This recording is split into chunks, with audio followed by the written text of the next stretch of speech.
Friends, ఇప్పుడే అందిన వార్త. జగన్కి సుప్రీంకోర్టు షాక్. ఇక ప్రమాదంలో నాయకులు. ఈ విషయాలన్నీ తెలుసుకునే ముందు వీడియోని పూర్తిగా చూడండి, అప్పుడే మీకు పూర్తిగా అర్థమవుతుంది. అదేవిధంగా చాలామంది సబ్స్క్రైబ్ చేసుకోకుండా వీడియోని చూస్తున్నారు. దయచేసి సబ్స్క్రైబ్ చేసుకోండి. సబ్స్క్రైబ్ చేసుకోవడం వల్ల నేను చేసే ప్రతి వీడియో అప్డేట్ మీకు ముందుగానే నోటిఫికేషన్ రూపంలో వస్తుంది.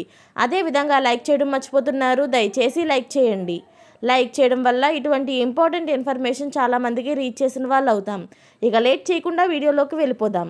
ఏపీ మాజీ ముఖ్యమంత్రి వైసీపీ అధ్యక్షుడు జగన్మోహన్ రెడ్డి అక్రమాస్తుల కేసులో కీలక పరిణామాలు చోటు చేసుకుంది.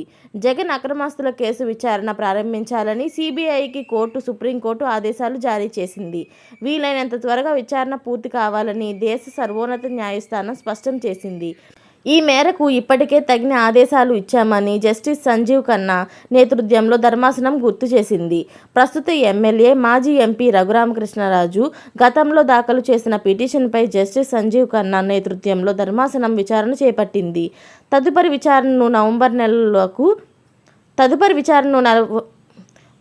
విచారణను నవంబర్ నెలకు సుప్రీంకోర్టు వాయిదా వేసింది. ఈ పిటిషన్పై 2 సార్లు ధర్మాసనం విచారణ జరిపింది. ఉదయం, మధ్యాహ్నం భోజనం విరామం అనంతరం విచారణ జరిపింది.